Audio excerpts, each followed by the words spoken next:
que na verdade é um work in progress, falando da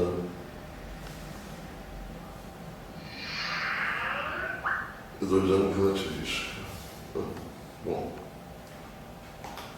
como a gente viu até a última aula, a gente analisou não só plasma de quartos e gluons, como também o condensado de vinho de cor, que é a fase anterior, antes da colisão.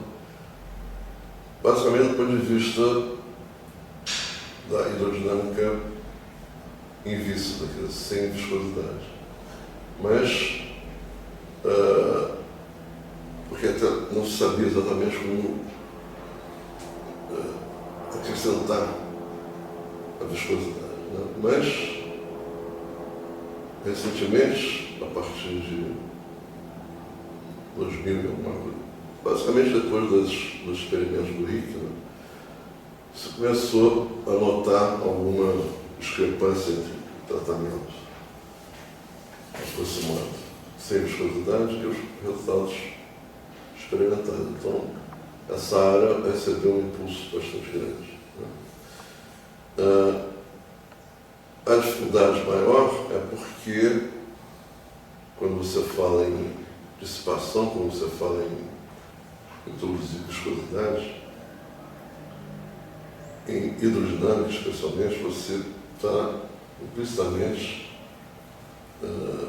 se encaminhando para o lado das equações de Navier-Stokes, que sabidamente são equações que não têm, em geral, uma solução analítica.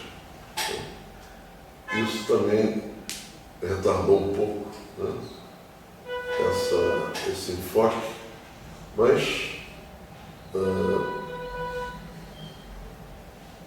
como sempre, os físicos encontram alguma forma de contornar essas dificuldades, né? Não há o impossível de física. Então foi se acrescentando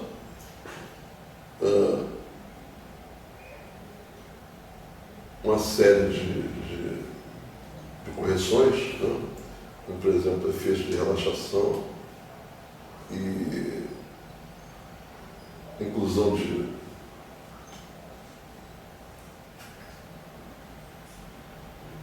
ordem, primeira ordem, segunda ordem, né, perturbativas na teoria, né, apesar do processo não ser perturbativo, mas com a teoria de perturbações é bastante bem conhecida, já bastante tempo, desde a mecânica celeste, né, desde Laplace. É um caminho também que leva a refinar, a melhorar a descrição teórica.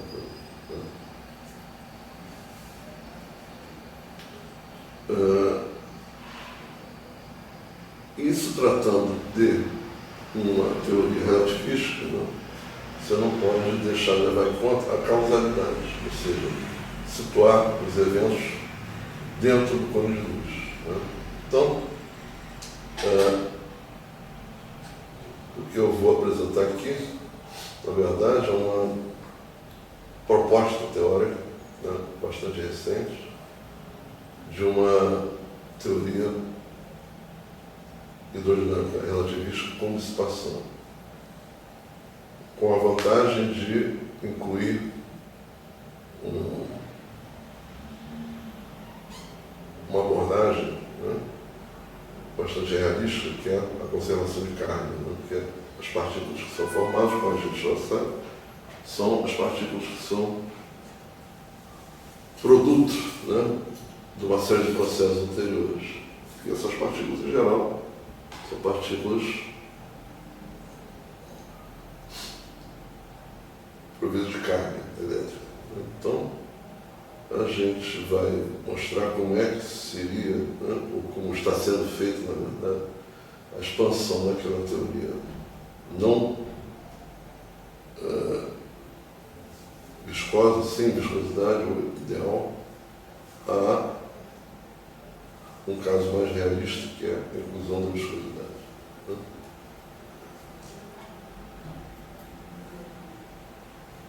Só para rever, então, a hidrodinâmica relativista ideal, né? Invícida, né? É aquela que não considera, evidentemente, a existência de viscosidade, mas, de forma mais característica, né? Ela não considera o transporte de energia, né?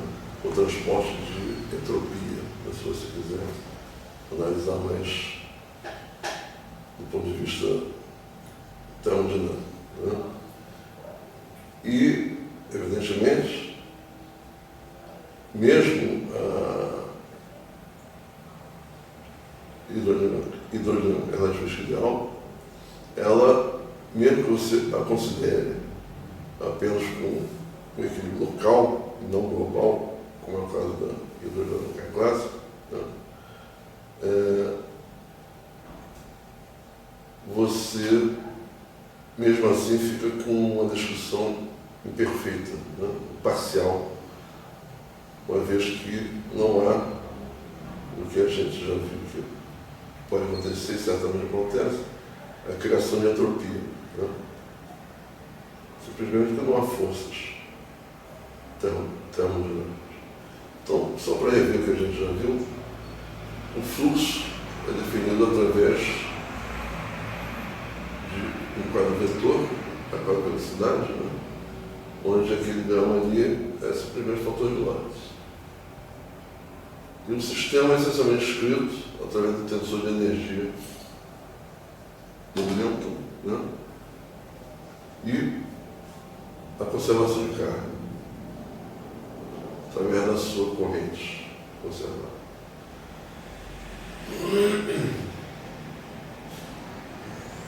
Então, na hidrodinâmica relativista ideal,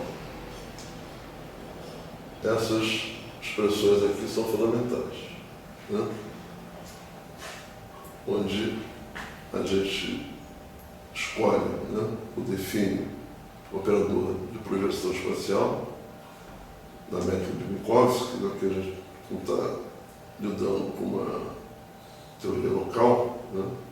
Você pode interpretar o espaço-tempo como sendo o espaço de Minkowski. E aquelas outras variáveis termodinâmicas são, a partir daí, bem definidas, né? A densidade de energia, a pressão hidrostática e a densidade de carga conservada. Tudo em termos do tensor de energia-momento e do número, né, de partículas.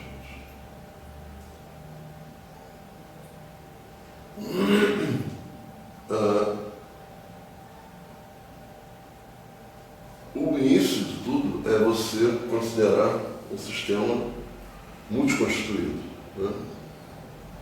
Onde aquele N é maior do que 1. A partir daí você obtém essas leis de conservação, do tensor de energia de momento e do número de cargas igual ao número de partículas, né? Esse sistema fornece 4 mais N equações independentes que o descrevem, né? Mas o número de variáveis independentes, considerando essas grandezas termodinâmicas, é 5 mais N. Então você precisa de uma equação, que é a famosa equação de estado, né? Não é essa. Que é acrescida aquelas 4 mais N equações independentes, fecha, né, o número de soluções do sistema. A coisa de entropia também é facilmente determinada com essa grandeza quadridimensional, onde a densidade de entropia é definida de acordo com temos na classe, inclusive, segundo aquela fórmula. Né? Calculando divergente da entropia, é fácil ver que não há produção de entropia, divergente é zero. Mas há transmissão de densidade de energia e densidade de momento através do meio, né? Porque existe um fluxo. Agora a gente pode fazer, a partir daí, a generalização dessas relações ideais, né? Introduzindo a conservação de carga. A partir da primeira lei da termodinâmica, né? Que equivale à conservação de energia no momento, você obtém essa identidade. A segunda lei, a lei do crescimento da entropia, pode ser escrita formalmente no contexto da hidrodinâmica relativista como essa equação, que é exatamente equivalente, né, em chamada lei da entropia crescente. A terceira lei, que na verdade é um postulado, né, estabelece que a entropia é nula a temperatura do zero absoluto. Né? Quando o potencial químico é nulo, essas equações servem para você encontrar as grandezas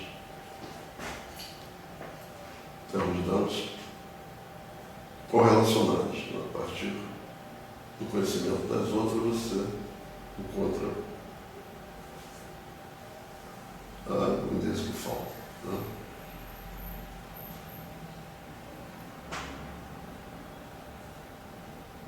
A relação de Gibbs-Duhem, né? Que é uma relação também muito importante, muito útil quando você lida com sistemas fora do equilíbrio, né? Ela pode ser obtida a partir da primeira lei e se escrever assim dessa forma. Dessa expressão você retira essas relações em termos de derivadas parciais. Né?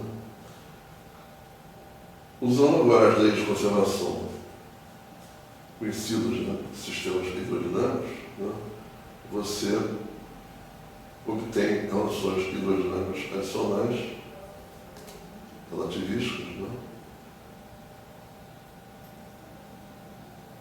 incluindo a velocidade do som, né, do ponto de vista relativístico, sendo que essa velocidade do som, ela tem essa expressão se o sistema não possui cargas, né? Ou se não possui conservação de cargas. A expressão da conservação da carga, né, leva a essa outra expressão aqui, onde agora a gente já tem uma correção, né, da velocidade do som quando há a conservação de carga. Então, em primeira ordem, no limite da hidrodinâmica ideal relativista,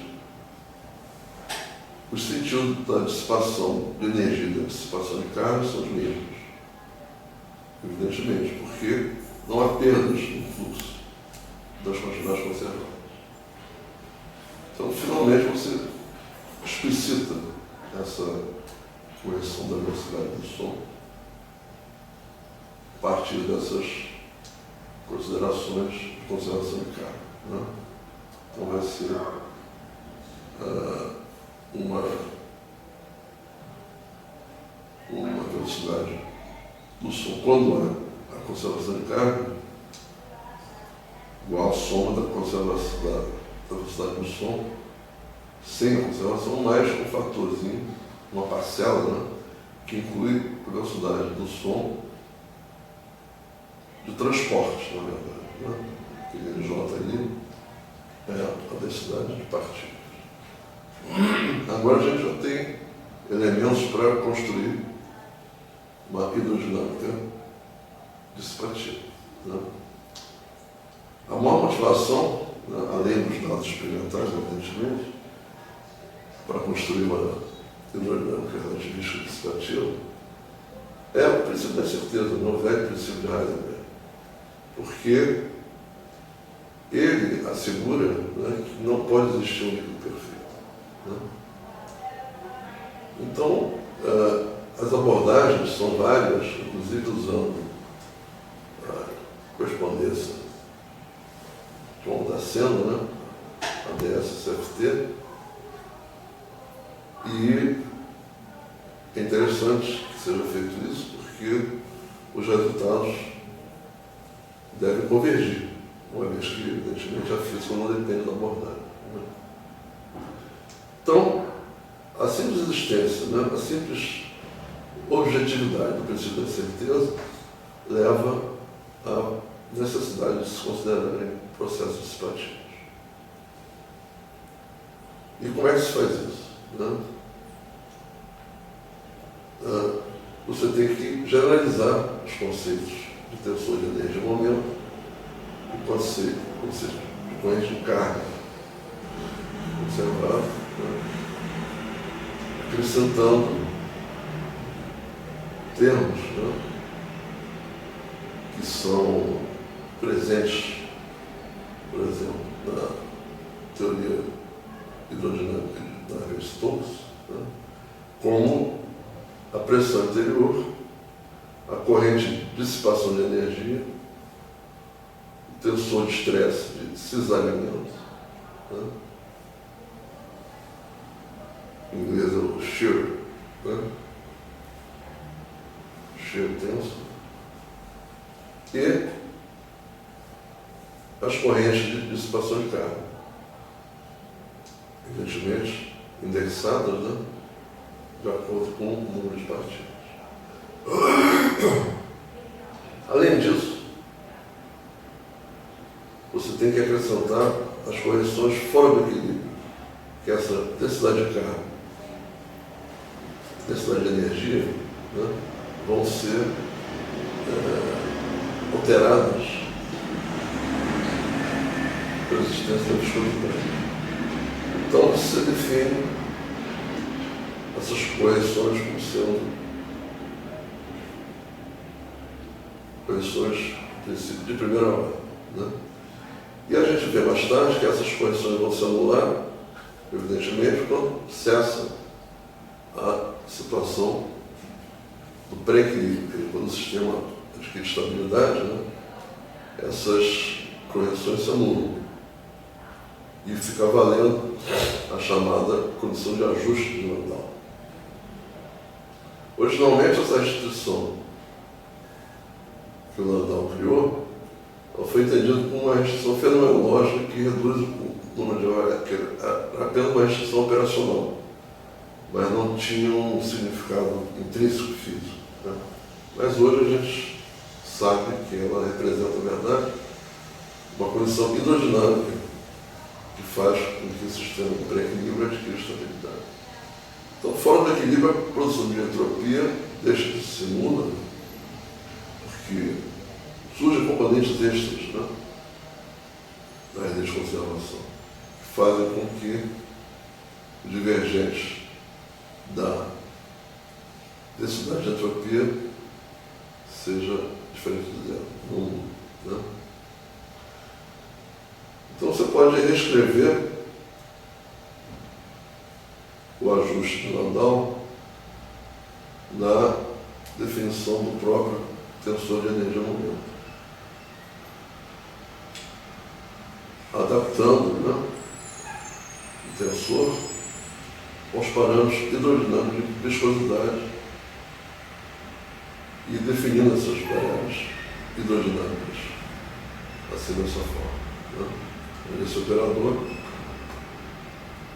de projeção é representado dentro da métrica de Minkowski. A partir daí você pode encontrar a expressão da velocidade e, encontrando a velocidade, você pode encontrar as outras variáveis, né? A velocidade quadridimensional, né? Porque a partir daqui a métrica é conhecida, a partir daqui você restabelece todas as outras relações. Se o módulo, né, da velocidade transversa, você chama de μ, e chama de fio azimutal no plano transverso, no plano ortogonal ao eixo de colisão, você pode escrever essa velocidade como esse quadrivetor. Você decompõe, né, as componentes de acordo com o ângulo do fio. E adotando agora a condição de ajuste de Landau, que se expressa matematicamente dessa forma, você obtém 3 equações. Eliminando a densidade de energia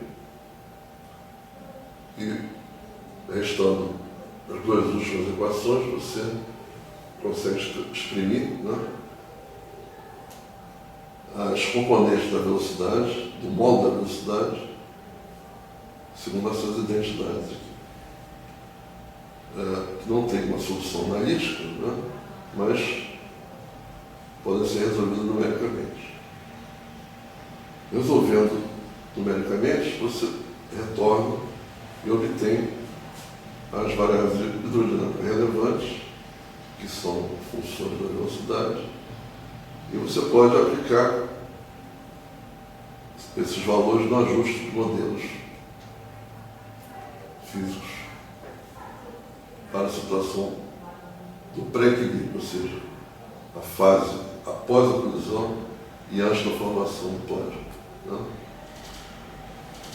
Um dos modelos, né, utilizáveis, né, é aquele modelo eletromagnético que a gente já citou anteriormente, quando você faz a analogia entre as equações da teoria de Yang-Mills com as equações de Maxwell, né, definindo tensores de intensidade de campo. Portanto, você define também, por analogia, os campos elétrico e magnético relativos à carga de corpo. É um dos modelos, né, que a gente vê aqui, que é um modelo relativamente recente, né, de 2009. Se você admitir que a condição inicial do tensor de energia-momento é gaussiana, né, na componente de densidade de energia, você pode calcular numericamente como se comporta o tensor. Ou seja, a partir daqui você consegue encontrar, usando aquelas equações, as outras, ou estimar pelo menos, as outras componentes do tensor, né?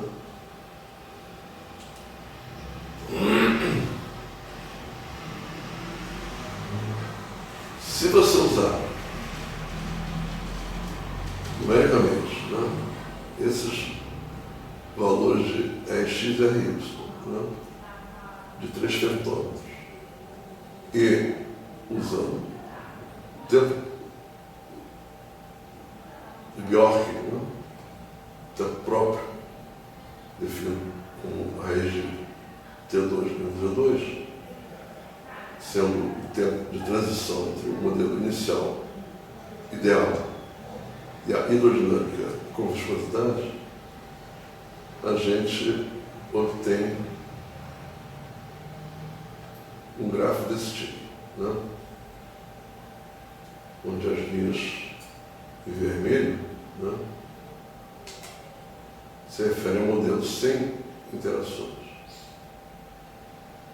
o modelo inicial, né? A linha em vermelho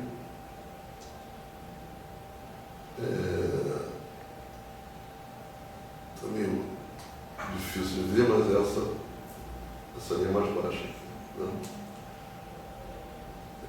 E aqui tem os valores, né, escolhidos. São, evidentemente, simulações, né?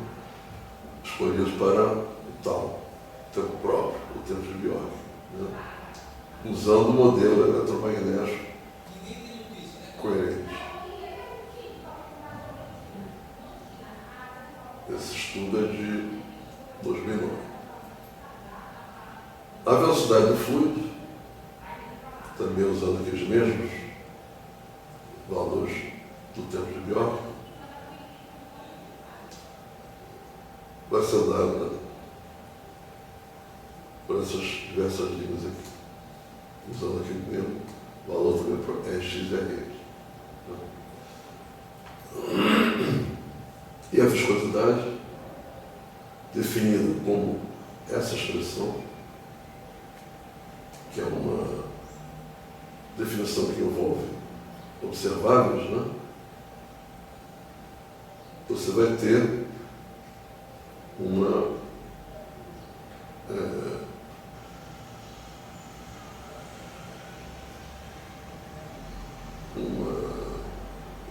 variação bastante significativa, né?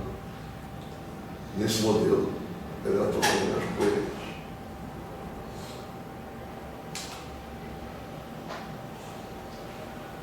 A gente sabe que na hidrodinâmica não relativista, o calor é transmitido por condução, convecção e radiação, né?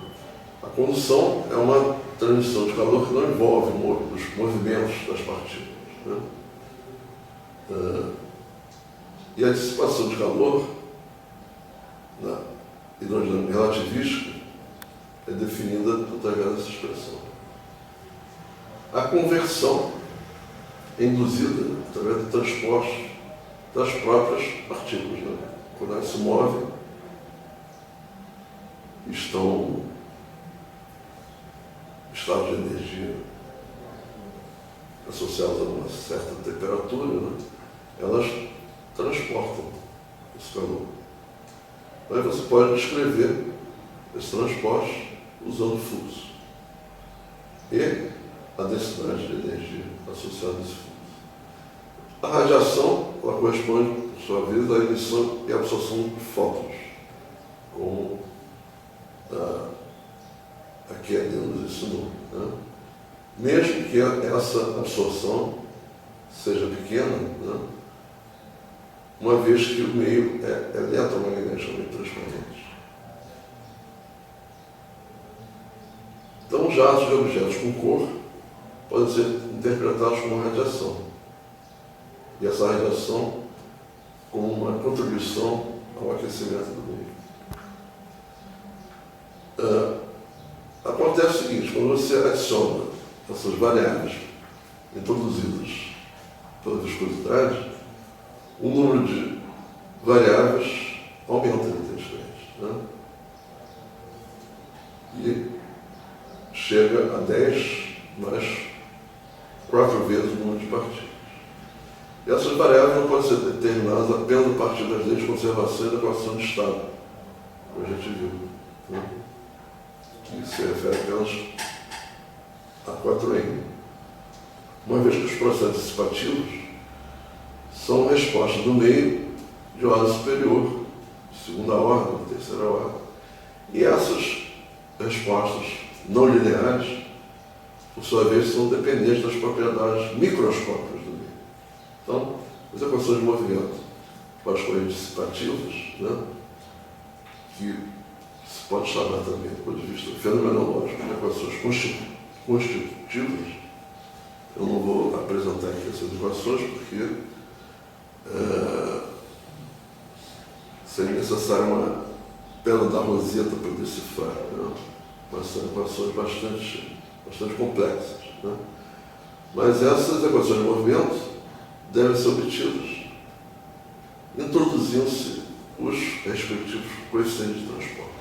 Então a gente começa a lidar aqui com uma hidrodinâmica fora do equilíbrio, né? Se há transporte, é porque o sistema não está em equilíbrio. Então a gente vai chamar agora de hidrodinâmica víscida, né? A hidrodinâmica com viscosidades internas, viscosidade, o bulk, né? e viscosidade de cisalhamento, shear, viscosidade, que são processos escalares e tensoriais, essa escalar e essa aqui é tensorial, fora do equilíbrio. E diferenciar a hidrodinâmica víscera da dissipativa, chamando a hidrodinâmica dissipativa aquela que introduz, em adição às viscosidades, ela é mais geral do que apenas a introdução de viscosidade, porque além de haver dissipação de energia, né, e de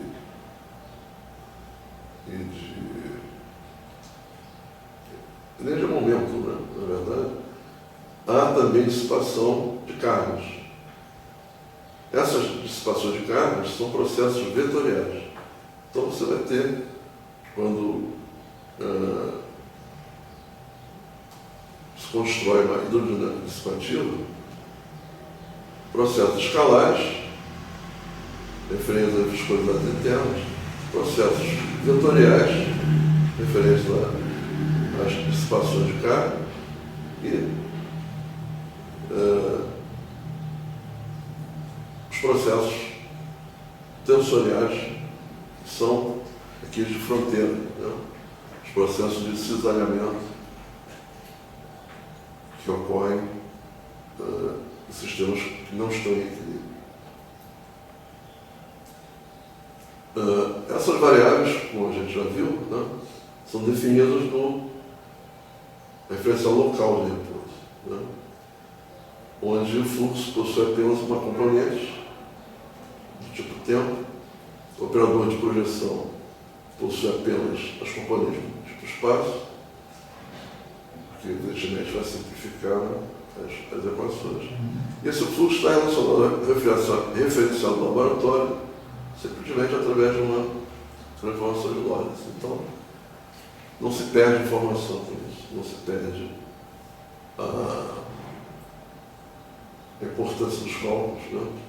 Não há nenhuma divergência entre esses resultados e os resultados fora do repouso, em laboratório, que é onde são efetivamente medidas as partículas, simplesmente se fazendo uma transformação de Lorentz. Então, nesse referencial de repouso, você pode exprimir tensor de energia momento, né, incluindo agora aquelas variáveis, né, de viscosidade. Desta forma, a gente já tinha visto esta expressão, agora está sendo feita uma correção ao tensor de energia momento referente às variáveis que introduzem a viscosidade no sistema. E da mesma forma, né, as correntes de carga, se a gente vai lidar com dissipação de carga, elas vão ter também uma outra matriz, né, um outro vetor matriz, como essa variação introduzida fora do equilíbrio. No limite, né, em que você considera a hidrodinâmica ideal, evidentemente, nesse referencial, você retorna aquelas equações que a gente já viu, né? Então não há perdas no fluxo local, o que significa que esse fluxo não é multivalorado, ele pode ser definido unificamente. Mas, como a gente está introduzindo termos, né, dissipativos na teoria, você não pode, a priori, afirmar que o fluxo seja definido da mesma maneira, né? Porque essas relações aqui, elas podem não ser satisfeitas simultaneamente, de forma genérica. Então, o que se faz para contornar, digamos, essa evidência, né, essa impossibilidade, é escolher um referencial arbitrário que não esteja muito afastado do fluxo em equilíbrio, uma vez que a única condição assumida condições de deformação das janelas conservadas se refiram a deformações pequenas. Aí você pode fazer aproximações de primeira ordem, de segunda ordem, até onde for de interesse, né? Mas há duas escolhas usuais que se faz para se referenciar com a filosofia.